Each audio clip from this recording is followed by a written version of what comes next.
Hello friends, आप सभी को दशहरे की बहुत बहुत शुभकामनाएं। आप सभी जानते हैं कि दशहरे पर बुराई पर अच्छाई की विजय होती है। लेकिन ये जो रावण के 10 सिर बताए जाते हैं और रावण के 10 सिर हैं, वो 10 सिर है क्या? क्या वो सिर्फ रावण के पास है या फिर सभी के पास है? एक्चुअली में ये 10 सिर हमारी वो नेगेटिविटियाँ हैं जो कि हमारे अंदर ही हैं। हम उन्हें देखते हैं या फिर नहीं भी देखते हैं, कई बार जानते हैं या फिर नहीं भी जानते हैं कई बार, लेकिन हम उससे बाहर नहीं निकलते। अगर हम जानते हैं तो हम उससे खुद को हील नहीं करते हैं। मगर आप सभी जानते हैं कि ट्विन फ्लेम्स जो होते हैं वो अपनी सारी नेगेटिविटियों को हील करते हैं। वो समझते हैं, जानते हैं कि उनके अंदर क्या क्या नेगेटिविटी है, उस नेगेटिविटी को एक्सेप्ट करते हैं और उस नेगेटिविटी को हील करते हैं। ये ट्विन फ्लेम जर्नी की सबसे खूबसूरत चीज़ है कि हम अपनी सारी नेगेटिविटियों को खुद ही मारते हैं और मारकर अपने ऊपर खुद ही विजय पाने की कोशिश करते हैं।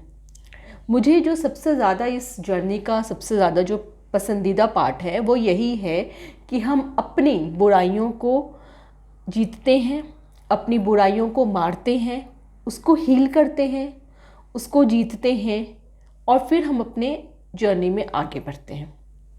चलिए आज देखते हैं कि डिवाइन आप सभी के लिए क्या मैसेज देना चाहते हैं, उनकी क्या इच्छा है, वो क्या चाहते हैं हम आप सभी से।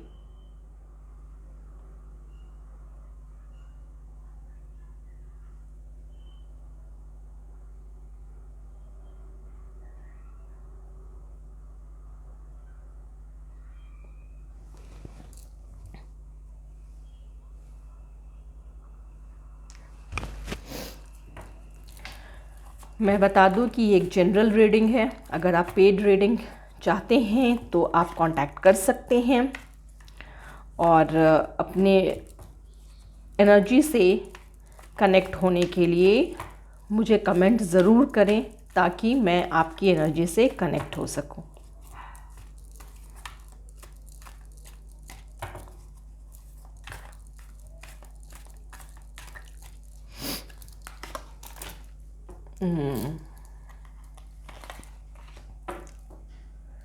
देखिए कि आपको क्या क्या ऐसा आ रहा है जिसे आपको सुधारने की ज़रूरत है और फिर क्या मिल रहा है। वाओ।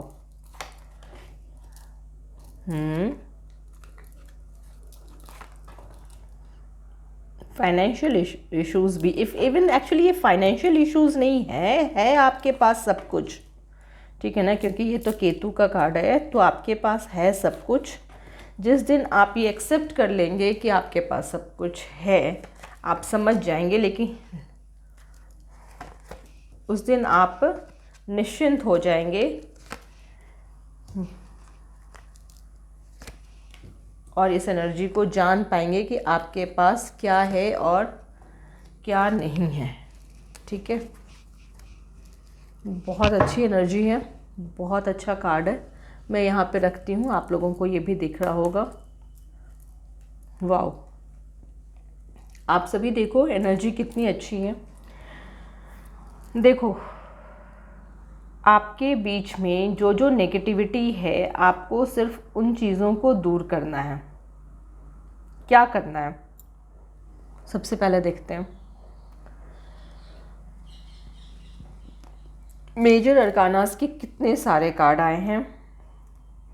द मून, लवर्स और एंड ऑफ द डेक में द चैरियट भी है आगे जाकर, ठीक है ना। First end of the deck जो आया है वो है 2 ऑफ वॉन्ड्स एंड सेकंड है द चैरियट। तो आपकी पूरी जर्नी एक तरह से बताई जा रही है और ये बहुत अच्छे कार्ड्स हैं, सारे कार्ड्स बहुत अच्छे हैं। देखो बात अब शुरू से करते हैं। सबसे पहले तो ये बता दूं मैं कि अर्थ एलिमेंट भी है, फायर है, एयर है, एलिमेंट सारे हैं, ठीक है ना। तो एलिमेंट्स सारे अवेलेबल हैं, तो ये जनरल रीडिंग है और सबके लिए है क्योंकि सारे एलिमेंट्स अवेलेबल। आपको शायद कार्ड्स दिख नहीं रहे हैं प्रॉपर।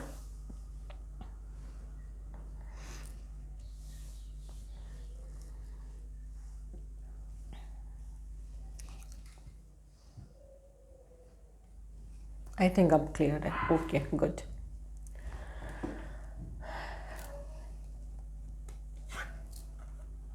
जो भी आप लोगों के लाइफ में जो ग्रहण जो प्रॉब्लम्स आ रही हैं, उन प्रॉब्लम्स को दूर करने की कोशिश करें। किसी भी अननेसेसरी की लड़ाई में ना उलझें। वैसे जगह पे नहीं जाएं जहाँ पे कॉन्फ्लिक्ट है, जहाँ पे लोग कह तो रहे हैं कि वो आपके साथ खड़े हैं लेकिन वहाँ पर स्टेबिलिटी नहीं है। ठीक है ना। लोग कह रहे हैं कि वो आपके साथ खड़े हैं मगर यहाँ पे स्टेबिलिटी नहीं है।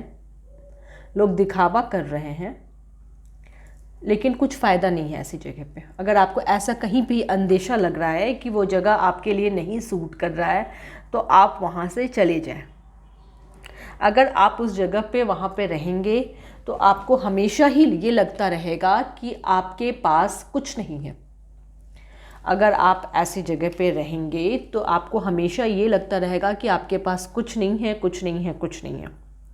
ठीक है। तो जब तक आप इस जगह से नहीं जाएंगे, ऐसी जगह से नहीं हटेंगे जहाँ की क्योंकि इंट्यूशन सबसे पहले हमें गाइड कर देता है। ठीक है ना। तो अगर आपका इंट्यूशन गाइड कर रहा है कि जगह सही नहीं है और आपको बार बार ऐसा लग रहा है कि वो जगह सही नहीं है तो आप उस जगह से हट जाइए, उस जगह को छोड़ दें।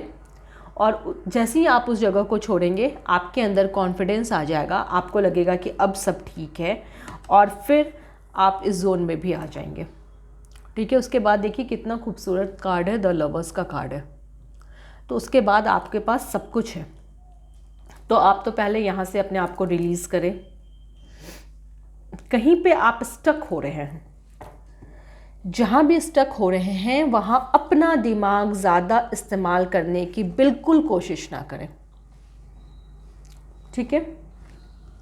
गुरु का कार्ड आया है, गुरु के पास जाएं।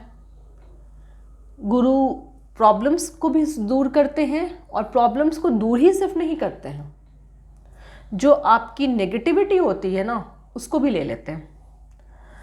तो आराम से गुरु के पास जाएं। गुरु आपके प्रॉब्लम्स को दूर कर देंगे और जो भी उनका आदेश है उसे माने, उसे इम्पोर्टेंस दें।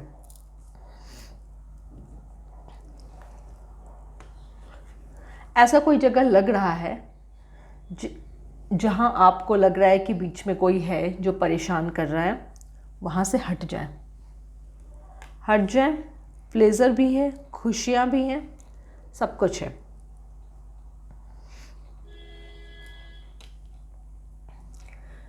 अगर कहीं से बाहर से कोई अपॉर्चुनिटी आ रही है तो उस अपॉर्चुनिटी को ज़रूर एक्सेप्ट करें।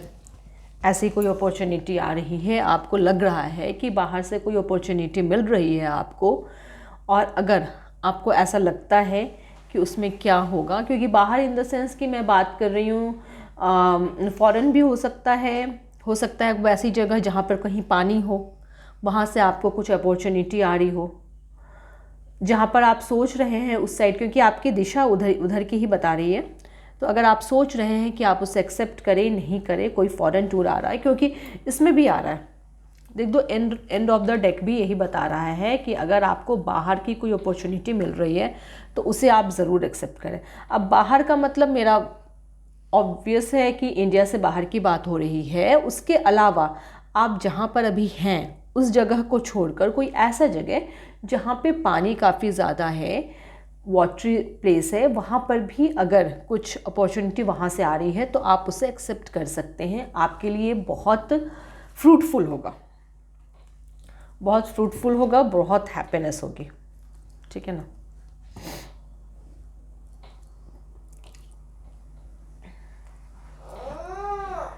अपने बड़ों की बात सुने, देखिए कि वो क्या चाह रहे हैं। अगर या फिर आपके सपोज़ कि आपका कोई काम अटक रहा है, ठीक है, और वो नहीं हो रहा है, तो अपने बड़ों को आप रेस्पेक्ट दें। चाहे वो आपके मदर फिगर हो कोई, या फिर आपके कोई बॉस हो, तो आप उनको रिस्पेक्ट दें, थोड़ा डिनर विनर कराने ले जाएं, तो आपके काम जो होंगे वो बनने लगेंगे, स्टक नहीं होंगे आप अपने काम में, और आपको बेनिफिट मिल सकता है। लेकिन हाँ, अगर आप ऐसा नहीं करेंगे तो फिर आपको आपके काम में बेनिफिट मिलने का चांस कम है, ठीक है ना। तो फिर आपको थोड़ा बेनिफिट मिलने का चांस कम है, तो बेहतर है कि आप अपने बड़ों को रिस्पेक्ट दें। आपके जो भी, या तो कोई बॉस है, अगर ऑफिस में कोई काम अटक रहा है तो जो बॉस हैं उनको थोड़ा मक्खन वक्खन लगाएं, उनसे काम निकालें, ताकि आपकी जो साइकिल है वो एंड हो सके, ठीक है ना, सब कुछ ख़त्म हो जाए और फिर एक नए साइकिल में आप आगे बढ़ें। लेकिन हाँ, अगर आप इस काम में अपनी मशक्क़त करते रहेंगे तो आपकी हालत बहुत बुरी होती चली जाएगी, ये मैं आपको क्लियर कर दूँ, ठीक है ना। आप अगर थोड़ा मक्खन लगाने की कोशिश नहीं करेंगे, थोड़ा ऐसे ही चलता रहेगा कि अरे यार चल जाएगा काम, चल जाएगा काम, चल जाएगा काम, ऐसा सोचते रहेंगे ये कि आप मैनेज कर लेंगे, तो आपकी जो साइकिल है वो एंड नहीं हो पाएगी और आपको समझ ही नहीं आएगा कि क्या करें। अगर आप किसी डिसीज़न में अटके हुए हैं, कहीं कुछ ऐसा चल रहा है कि क्या करना है, तो मैंने आपको पहले ही बोला कि आप गाइडेंस लें, अपने गुरु से गाइडेंस लें, या फिर आप जिनको गुरु मानते हैं, अगर कोई आपके ऐसे पर्टिकुलर कोई गुरु नहीं है तो आप किसी को, जिनको भी आप गुरु मानते हैं, उनसे गाइडेंस लें। वो आपकी एनर्जी को समझ सकेंगे और उससे बाहर निकलने की सारे रास्ते बताएंगे, ठीक है ना। आपके पास जो है उनको भी देखें, ऐसा नहीं कि अपने धुन में, अपनी दुनिया में आगे बढ़ते रहें, ठीक है। आप बोलेंगे कि आज ट्विन की तो कोई एनर्जी बता ही नहीं रहे। कभी कभी ट्विन की एनर्जी के साथ साथ ना खुद की एनर्जी जाननी भी बहुत ज़रूरी होती है। तो ट्विन की एनर्जी तो बिल्कुल है, जो मैं अगले रीडिंग में लेकर आऊँगी, लेकिन आज मैं ये जानना चाहती थी, आपको बताना चाहती थी कि आज आपकी जो डिवाइन एनर्जी है वो आपसे क्या कहना चाह रही है। इन शॉर्ट मैं फिर से समरी कर दूं कि उनका यही कहना है कि अगर आप कहीं पे स्टक हैं तो अपने गुरु से गाइडेंस लें, उस जगह से बाहर निकलें, खुशियाँ आएंगी। कहीं भी कॉन्फ्लिक्ट की जगह पर अगर आप हैं तो आप उस जगह पे कुछ भी ग्रोथ हासिल नहीं कर पाएंगे और आपको यही लगता रहेगा कि आपके पास कुछ नहीं है, कुछ नहीं है, कुछ नहीं है इस सिचुएशन में। तो ऐसे किसी भी सिचुएशन में अगर आप हैं तो जब तक आप उस कॉन्फ्लिक्ट की जगह से बाहर नहीं निकलेंगे, आपको खुशियाँ नहीं मिलेंगी। तो आप उस कॉन्फ्लिक्ट की जगह से बाहर निकले। हो सकता है कई बार ऐसा लगता होगा कि अरे यार यहाँ पे ग्रोथ है, अरे यहाँ पे शायद थोड़ा पीस मिल जाए, बट ऐसा कुछ नहीं होगा, बिल्कुल नहीं होगा। स्टेबिलिटी वहाँ पे नहीं मिलेगी। हो सकता है थोड़े टाइम के लिए आपको लगे, बट बाद में बहुत कॉन्फ्लिक्ट होने वाला है, तो स्टेबिलिटी बिल्कुल नहीं मिलने वाली है, ठीक है। तो आप वहाँ से बाहर निकल जाएं। अगर बाहर का यानी कि फॉरेन टूर्स का कुछ है, वीज़ा के लिए आपने अप्लाई कर रखा है, ऐसा कोई भी सीन है, तो आपका काम बहुत जल्दी बनने वाला है। उसके अलावा अगर आपका कोई ट्रांसफ़र्स हो रहा है जो कि ऐसे किसी जगह, इंडिया के किसी ऐसे जगह पे है जहाँ पे पानी ही पानी, या फिर साउथ का कोई एरिया मान लो अगर है, तो भी आप उसको ले सकते हैं, आपके लिए बेनिफिशियल रहेगा, ठीक है। फाइनेंस पे थोड़ा ध्यान देने की ज़रूरत है। आपके पास सब कुछ है, लेकिन उसको कैसे मैनेज करना है, कैसे अरेंज करना है, उसको आपको देखना होगा। हो सकता है कि कहीं से कुछ सोर्स ऑफ इनकम आना चाहता होगा, लेकिन आप उसे नहीं आने दे रहे होंगे। अगर ऐसा कोई सीन आपको दिख रहा है तो आप वहाँ से उसे आने दें, उसे ज़बरदस्ती खुद की तरफ से ना रोकें, क्योंकि ये आना जाना जो है वो हमारी जर्नी का भी पार्ट होता है, ठीक है ना। तो आने दें और फिर चैरियट, अपने सोल पर्पस पे अपने कंसंट्रेट करें, ठीक है। ये आपको लास्ट बताया जा रहा है, जो कि एंड ऑफ द डेक में है। एंड ऑफ द डेक में आपको 2 ऑफ सॉर्ड्स और फिर चैरियट भी है, तो आपको लास्ट बताया जा रहा है। तो ये आपको अपने सोल पर्पस के लिए कह रहे हैं कि आप अपने सोल पर्पस पे काम करें। नेगेटिव में पॉजिटिव ढूंढें और पॉजिटिव के अंदर इस तरह से देखें कि क्या क्या नेगेटिविटी है वो भी ढूंढ के निकालें। आज मैं दशहरे पे ये कर रही हूँ, हो सकता है मुझे इसको रिकॉर्डिंग को पोस्ट करते करते रात हो जाए, मगर जितना भी हो सकेगा मैं जल्दी इसको पोस्ट करने की कोशिश करूँगी। मेरे साथ कनेक्ट रहें, कमेंट बॉक्स में ज़रूर मेंशन करें ताकि मैं आपकी एनर्जी से टैप हो सकूं। थैंक यू आप सभी व्यूअर्स का, thank you, God bless you.